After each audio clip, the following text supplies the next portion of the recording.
Ladies and gentlemen, hailing from Mountain Green, Utah, a fan of sushi and the U.S. ski team who bleeds BYU blue, please welcome Darin Mellott.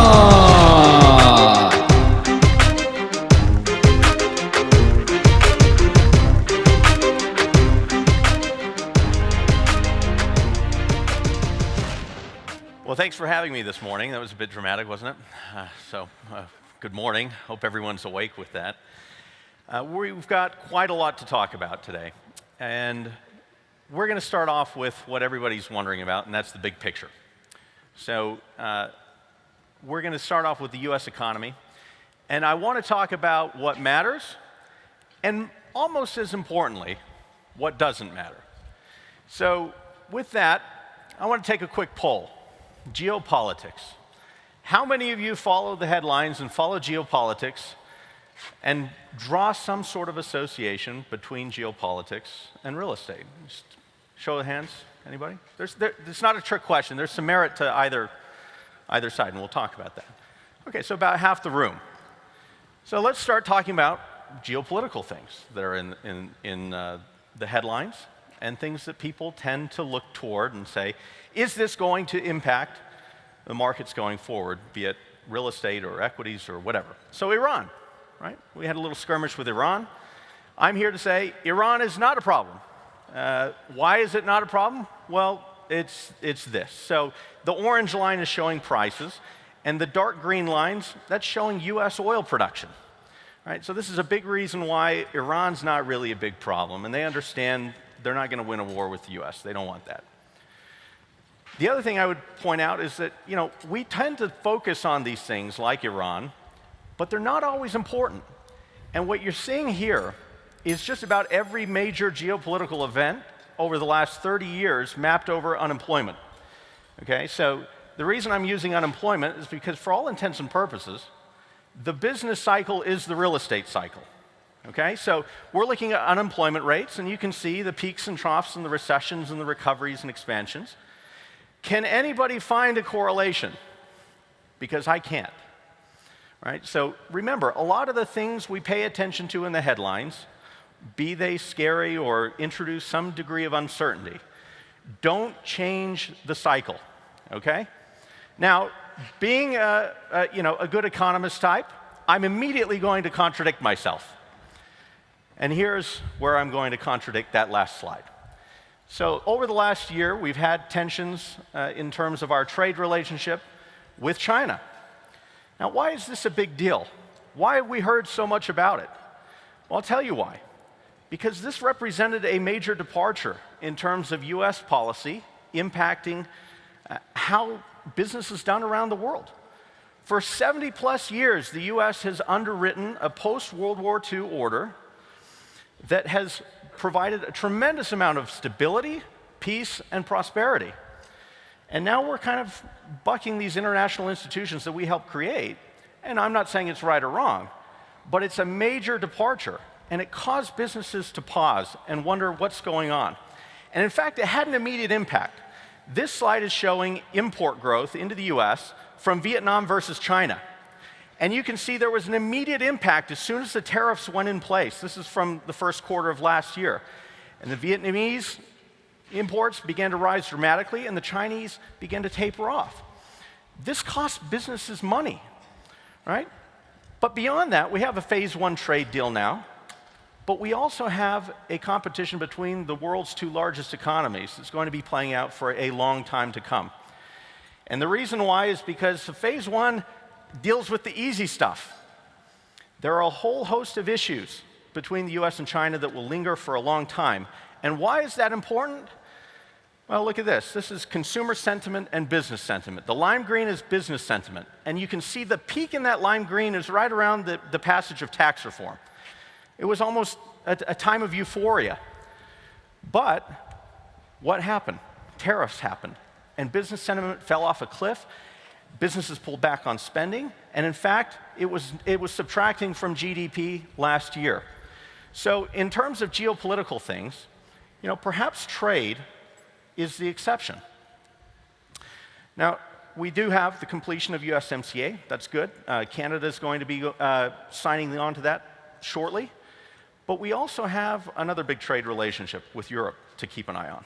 And this is where I think we need to begin to question what are the impacts of the election. And so, do elections matter? Well, look, I think in terms of trade, they do. And President Trump has shown that the president has a tremendous amount of leeway to determine trade policy in the US. But I would generally say, look, it's never the end of the world. We live in an innovative and very dynamic country that can adjust and figure its way through just about any problems, right? We should have a lot of faith in our system and our people. But to the extent that Congress changes, I would say, you know, look at the abilities of checks and balances to work out. But even still, even if you see, you know, the most dramatic sweeps, right? Think of 2008, 2016, where you have the White House and both houses of Congress. Even still, these things take time to take effect. The world will not end no matter who is elected in November. So, where does that bring us in terms of the US outlook? Our forecast for this next year is we see some slight cooling. So we see growth around 2%, and we see interest rates, up here you have our forecast for the 10-year Treasury. Interest rates we see remaining quite stable for the next couple of years. And interestingly, and I'll come back to this point, look at the average from 2023 to 2027. That average still does not get above 3%. And that's important for real estate. So, US investment landscape, where is it right now? Important thing to note, I was just talking to a colleague of mine who just got back from NMHC, and he was telling me, he said, my goodness, it's unbelievable how much capital's out there. Well, he's right. In fact, in terms of funds, we see the dry powder being about $200 billion targeting real estate. We see a lot of foreign money interested in US real estate. I was just in Tel Aviv a few weeks ago speaking with a group of investors. And why was I there? Because these folks are familiar with markets like DC and Boston and New York. But they're like, you know, why are you investing in this place called Las Vegas? Where's Portland? Let alone Salt Lake City. But they're becoming more interested in these types of markets. And in terms of debt capital, well, the lending momentum remains strong. And what is all of this translating into? It's translating into healthy volumes. Now, this is through Q3. I've taken a look at some of the preliminary Q4 data that came out. Last year looks like it cooled slightly, but volumes remained extremely healthy in the US. And it was across property types, except for, understandably so, retail, where we saw some volumes beginning to taper off. As we know, there's a little bit of a shakeout going on there. But important to note, retail is not dead. But capital is one side of the story. What's driving the demand for real estate? And it's this low interest rate environment. So this is looking at yields for the 10-year Treasury since 1980. And it's a long, boring downward slope, isn't it? Now, I think a lot of fund managers are beginning to adjust their expectations. And our expectation is that this low interest rate environment is going to be around for quite some time. And in fact, if you go back in the history of interest rates, you can go back to when Genoa was the world financial capital. These interest rates that we're experiencing today are actually closer to the long-term normal than what we experienced in the 80s and even 90s. So this low interest rate environment is going to be around for quite some time. It's going to have some impacts for real estate. And what are the impacts? Well, for this crowd, what you see here is average quarterly volume in 2 different cycles versus the last 4 quarters, okay? So the early 2000s cycle is the dark green, the current cycle is the lime green, and the blue dot is the last 4 quarters. And what do you see? Well, markets where pricing is getting rather frothy, you're seeing those volumes starting to come down in the 4-quarter average. Where's the money going? Well, it's going to these secondary markets. It's going to places that you wouldn't traditionally expect. It's going to Atlanta. It's going to Denver, right? And all of this is for the search of yield. Now, in terms of pricing, again, what we're seeing for return composition, that appreciation is accounting for less of the return, not totally unexpected at this point in the cycle. And in terms of cap rates, what do we expect going forward? We expect cap rates to largely remain stable. However, in certain markets where there are strong economic fundamentals, and particularly in the property types where we've seen a structural shift in demand, so industrial and multifamily, we actually think that there is some room for slight compression. But generally speaking, we're looking at a stable picture. Now, what about Utah? Well, this is looking at Utah in terms of GDP and employment growth. So we're going to start with GDP, and you can see Salt Lake and Provo performing extremely well. Now, in employment, both in the top 10, but look at the company we're keeping, right? Silicon Valley, all of these other metros that are known for their dynamism. Pretty impressive. Our unemployment rate, I checked the Salt Lake Metro unemployment rate, sub 2%. That's unbelievable. But it's important to note, and all of these strong economic fundamentals are doing exactly what they're doing on the national level. They're supporting strong investment volumes here in Utah. Now, in terms of Utah compared to the rest of the country, this is looking at our investment volumes, and the blue bar on top is showing foreign capital. This is over the last 3 years. What's the average? And you can see how large Salt Lake is compared to New York. As an investment market, we're about 5% the size of New York, to give a little bit of perspective. But one thing that I would really point out where we're lacking is in the area of foreign capital, right? Especially when you compare it to a market like Denver. Why is it that foreign capital knows Denver and doesn't know Salt Lake? One of the things that I've noticed as I travel around the world is that, I think we take for granted that people in the know, and we hear at all of these conferences how great we are. Right? Utah's the best in the nation, and everybody asks, what are we doing right in Utah, and all this other stuff. Well, guess what, guys? That's fine and dandy, and there are plenty of merits for that, and I'm as much a cheerleader for this place as anybody else, but we still have a long way to go in terms of communicating our story and making sure that people know who we are. Now, part of this is going to be how effectively we handle local issues. All right, so what's going to be affecting Utah real estate in the months ahead and years ahead indeed? Well, talent. We've got to make sure that we're investing appropriately and not burdening generations by not investing in education and then saddling them with student debt. Right? We also have to make mental note of changing demographics. How many times have you guys heard the phrase, young, educated workforce? Well, what's going to happen in 20 years when the trends that are happening today are playing out in the workforce? We're falling below replacement, right? Ease of doing business. We shouldn't be aiming to be the low-cost place of doing business. We should continue to move up the value chain. But we got to mind our ease of doing business. Infrastructure. Continue to invest in infrastructure. Now is the time to overinvest in infrastructure. Because as soon as we have an aging population, it's a lot harder to play catch-up when you can't afford it, okay? So this airport, inland port, these are things that are going to begin to shape the perceptions of our community and bring us to the next level. Big deal. Live, work, play. Now, my company's been trying to move me out of this state for the better part of a decade. My residence is still here. Why? Because I like to ski. Right? This is a big deal. So when we think about things like, traffic in Big and Little Cottonwood Canyon, it's a real estate issue. Right? It's not just a skier issue. Why? Why do I say that? Because our ability to attract talent to this state, which will be increasingly more important in the decades to come because of that birth rate falling below replacement, and the acute skills shortages that already exist, make it imperative that we are able to attract talent into the state. And the reason I have Park City up here with Adobe is because I've been to several of these Silicon Slopes conferences, and these tech executives, you know what they say? They say, the first thing we do is we take them from the airport and we drive up to Park City to show them how cool Utah is. Because Park City is not like the rest of Utah. Right? They're trying to show a lifestyle. So don't discount the importance of maintaining the quality of life and the impact on real estate.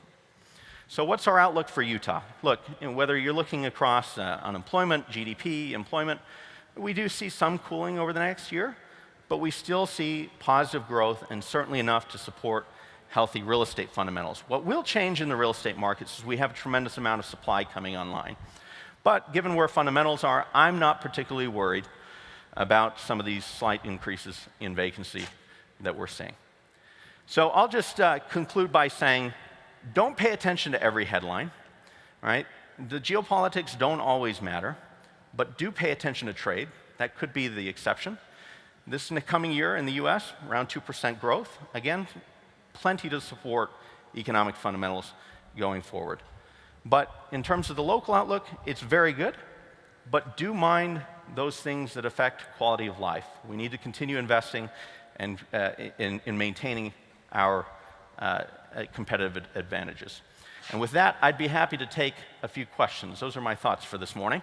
Do we have some questions that have been texted in? Well, how are you? Thanks, Darin. If you can look on the screen, it tells you how to enter questions. If you have questions, please enter them in so we can get some from the audience. First question, how do you see Utah in 10 years, and how does that change if there is a downturn? How do I see Utah in 10 years? Well, Utah in 10 years could be a place that's behind the curve, right? We're growing at a fair clip right now. If we don't continue to make wise policy choices in terms of what I just talked about, investing in infrastructure to a sufficient degree, investing in education, what we're going to end up having are problems of growth, right? And we should be proactively managing those issues now. In terms of what would be different if there's a downturn, well, look, right now Utah's demographics are favorable over the near term. And so what you see is not necessarily that we don't have recessions here or that we're behind the nation. I hear all sorts of really weird explanations about how Utah reacts in a downturn. The reality is in the last downturn, we had a steeper downturn than the rest of the country. What's different about us is that we had a faster recovery. And a lot of that has to do with demographics. And so, look, what's going to change if there's a downturn? We're going to follow the rest of the nation, and we're just not going to be as big. But, right now is certainly an important point in time for the state where we can make decisions to manage our growth in a smart way, or we're going to fall behind the curve and we're going to be like Nashville and Austin where everybody sits in traffic for hours and they're trying to play catch up. That's not where we want to be. Next question. So this has to do with office down in the Silicon Slopes. How worried are you about the lack of credit of the tech companies? Yeah, I'm not too worried about it here, especially in Utah. And the reason why is our tech tends to have a history of taking venture capital much later. So these are companies that have pulled themselves up, bootstrap, right? Tend to have sounder business fundamentals. Is tech in a bubble? No, I think tech just occupies a different place in the economy now. So will there be some that bite the dust? Yes, but Look, I think the Utah tech scene is probably more stable than what you might find nationally. And do you see the tech companies coming to Salt Lake from Silicon Slopes? Look, yeah, I mean, we get some of this here and there, but the reality is, I showed a comparison and I pointed out New York, right? And that was the investment market, Salt Lake being 5% the size of New York. The reality is we're still a small market. And these companies are going to go where they can find large, deep pools of talent. And we're not quite there yet. We're developing it, but that's one of the reasons why I say our ability to attract talent into the state is going to be increasingly more important, because as we do that, then we're going to see tech companies thinking more like Goldman Sachs and saying, you know what, we can grow that operation, we can sell the lifestyle, people will come. Another question, what more can be done to reach out to the greater investment market to invest in Utah? Yeah, look, this group has an incredibly important role in that. I think so. Number one, we've got to keep telling the story. but we got to be smart about the way we tell the story. We can't be lazy about it and use the same, platitudes and things. What we need to do is come up with some sort of, strategic approach to this. And so one of the things I've always said is look no further than tourism, right? The Mighty Five branding campaign. I mean, the national parks are overrun with tourists now. What we need to do is come up with a branding campaign that's targeted toward businesses and attracting talent to the state. I honestly think that's, if you want to talk next level economic development, that's where I would go. Last question. How do you see Salt Lake changing compared to other secondary markets like Denver, Portland, or Austin? Well, look, I would actually put us in a similar tier to those markets that were just mentioned. And one of the things that I'm looking at for the turn of the next cycle is, are we going to see a tier 1.5, right? So these are markets that have traditionally been classified as secondary, but that have set themselves apart from the other secondary markets. Are we going to see these markets behave more like gateway markets in terms of investors and liquidity and confidence in those markets through a downturn? I actually think this, because of the low interest rate environment and the realization that, look, these low interest rates are here to stay for quite some time, I think a lot of money is going to stay out farther on the risk spectrum. And we'll see Salt Lake, I think, performing a little bit more like a gateway market. Excellent. Darin, thank you so much. Appreciate all your words. Thank you.